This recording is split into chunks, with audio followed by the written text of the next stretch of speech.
আমি নিজেই খুব লজ্জিত যে আমার ফ্যামিলির ব্যাপার আজ সোশ্যাল মিডিয়ায় আনতে হচ্ছে শুধুমাত্র আমার পরিস্থিতির কারণে। কারণ আমি এমন একটা পরিস্থিতিতে দাঁড়িয়ে আছি যেখানে আমার নিজের জীবনেরই কোনো গ্যারান্টি নেই। বাড়িতে যাওয়ার পর ঝুট ঝামেলা হতেই পারে, আমি মানলাম, কিন্তু কোনো দিদি বটি নিয়ে কোপাতে আসে, এটা কি মানা যায়?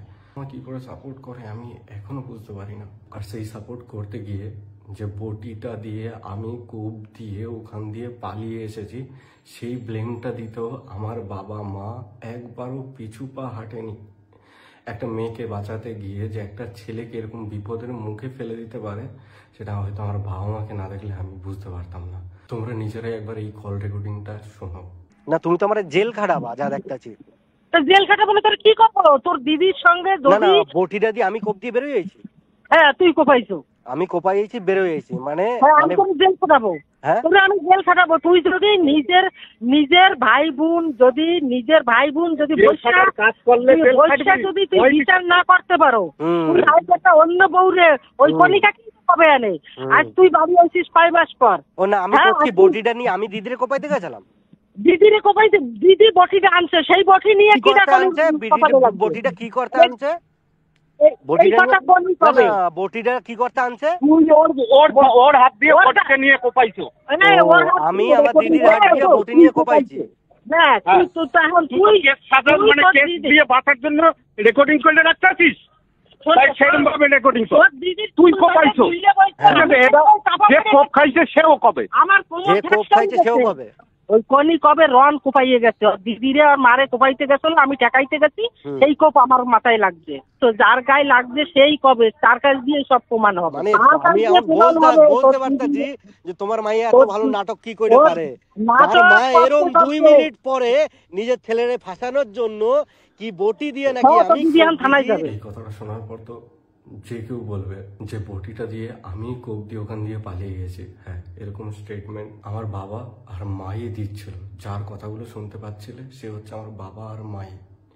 তোমরা ভাবো, যদি নিজের মেয়ে কোপাতে এসেছিল, সেই কেসটা ঘুরিয়ে যদি বলে আমি নাকি আমার দিদিকে আর মাকে কোপাতে গেছি, সে যদি এই কেসটাকে এরকমভাবে বানাতে পারে, আমি ভাবছি আমার বাবা আর মা দিদিকে বাঁচানোর জন্য আর কত ধরনের নাটক করবে আর কত নিচে নামবে। এর দিয়ে তোমরা আমায় ডিরেক্টলি কিছু বলেই দিতে পারো। তোমাদের যেই প্রবলেমটা আমায় নিয়ে আমায় বলে দিতে পারো। আমি চাই না অন্য কারোর হাতে নিজের জীবনটা শেষ হয়ে যায়। আমি চাই প্রথম দিয়েই তোমরা ভালো থাকো। সেটা তোমাদের ভালো থাকতে গেলে তোমাদের যা আমায় বলো আমি অবশ্যই করব, কিন্তু এরকমভাবে অন্তত আমায় ফাঁসিও না। এবার যে রেকর্ডিংটা শোনাবো সেখানে আমার মাই পুরো সত্যিটা বলবে যে কে কার গায়ে হাত তুলেছিল কি না। কারণ আমার দিদির ভিডিওতে এসে আমি জানি আবার মিথ্যে বলা শুরু করবে। দিদিকে বাঁচাতে গিয়েছে আমায় কত রকমের ভাবে, কত দিক দিয়ে ছোট করবে, কত নিচে নামাবে, তা আমি এখন কল্পনাও করতে পারি না। তোমরা আর একটা রেকর্ডিং শোনো। আর ও আমি যতটা দেখেছি ওরম টাইপের ছেলে নয়। হ্যাঁ, একটু হট টেম্পার, বাট এরম ধরনের মারধর করতে পারবে বলে এরমটা আমার মনে হয় না। আমি তো ওর সাথে ধরো অনেকদিন ধরেই মিশছি, সেই দিক থেকে আমার মনে হয় না এই জিনিসটা করতে পারে বা কিছু। জানি না পুরোটা তোমাদের ফ্যামিলি ব্যাপার কি হয়েছে। আমাকে যেটুকু কালকে রেকর্ডিং শোনালো তার সেখানটা দেখলাম তুমি ওর কাছে ভিডিও করা আছে, সেই দেখে তোরে দেখাইছে। ওই দিদির মারধরের ভিডিওটা তো? হ্যাঁ হ্যাঁ, ওটা দেখিয়েছে। হ্যাঁ, ওটা তো দেখলাম। ও তো গায়ে হাত তোলেনি তখনই, ওটাতেই অ্যাকচুয়ালি দেখলাম যে গৌরী মনে হয় চর্থাপ্পর দেশে দেনাই, সেটা কখন মনে হয় চর্থাপ্পর বা মুখে আচল লাগুক যাই হয়েছে, দেওয়ার পরে তখনই গৌরীর চুলের মুঠিতে ও আমাকে বলছিল কি বলতো, আমি নিজেকে বাঁচানোর জন্য ওটা করতে বাধ্য হয়েছে, কিছু করার ছিল না। নিজের বাঁচানোর জন্য মানে ওরে এমন কি মারছ দিদি? ওর মার তুই চিনিস? ওরে মুখে যাচ্ছাতাই অবস্থা দেখলাম। যাচ্ছাতাই কি? আমার বাড়ি ছিল আমি জানি না, একটা দাগ পড়ছে মুখে। যাচ্ছাতাই মুখে আমি মলম লাগাইছি, কানে আমি মলম লাগাইছি, মুখে নখের একটা দাগ পড়ছে। আর যখন বাপনের ফোন নিয়ে টানাটানি হয়েছে সেই সময় কানে, ঠোঁটে, গালে যাচ্ছাতাই অবস্থা ছিলে। কানে শোন, মুখে একটা দাগ পড়ছে, ঠোঁট চেরছে, আর কানে আমারে যাইয়ে কইলো কানের দিকটাও নাকি ফুটো হয়েছে। যাই হোক, এই জায়গায় যখন ওর ফোন নিয়ে টানাটানি হয়েছে, ওর দিদিরও কামড়াই ধরছে, সেটা কি কইছে?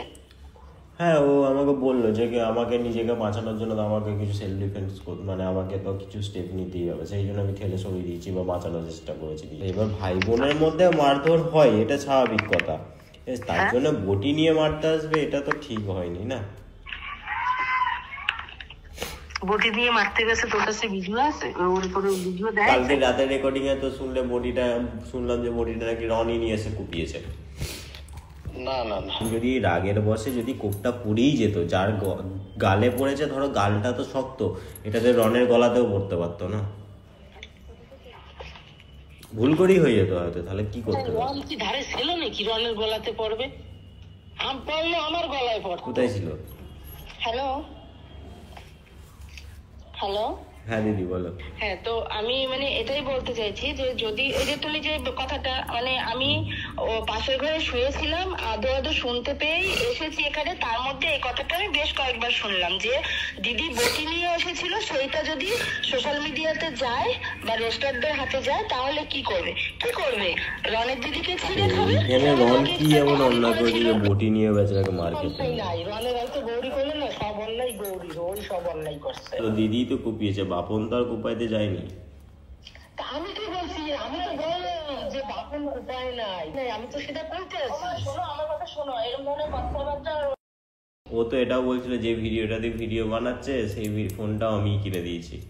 হ্যাঁ, ও তো আমাকে সবই কিনে দিয়েছে, ও আমাকে ফোন কিনে দিয়েছে, ও আমাকে মানে ওই তো আমাকে চালায়।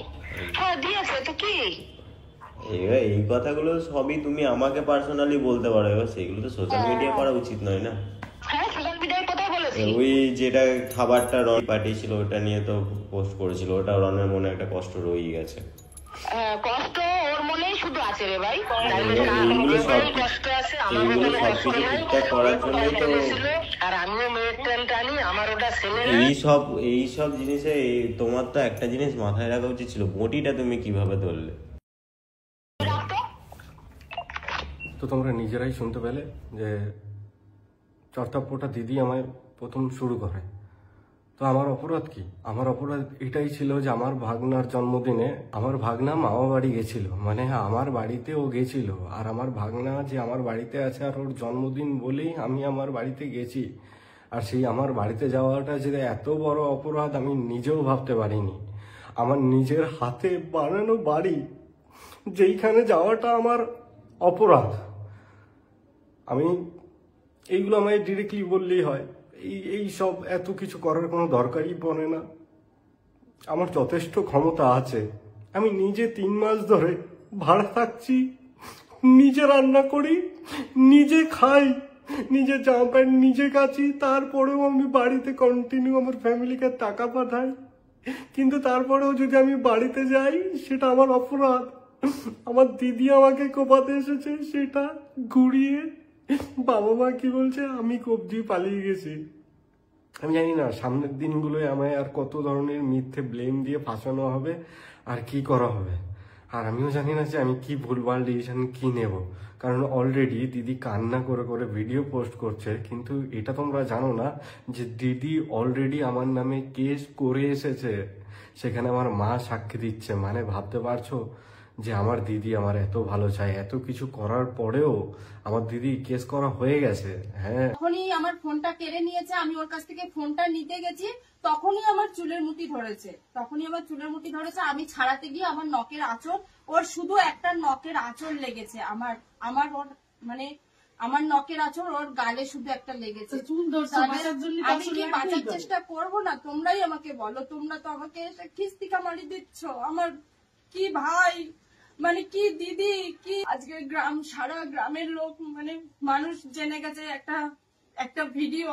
আজকে তোমরা বলছো যে আমি কেমন দিদি, তাহলে তোমরা একটু ভাইয়ের 2 লাখ টাকার ফোন আমি ভাঙতে পারিনি, আমি সেই ভাইকে কোপাতে যাবো, তোমরা বললো। আরে কোপাবে কি, ছেলে মেয়ে তো দুইটাই আমার, আমি কেন মিথ্যে কথা বলবো? ছেলেও আমার, মেয়েও আমার।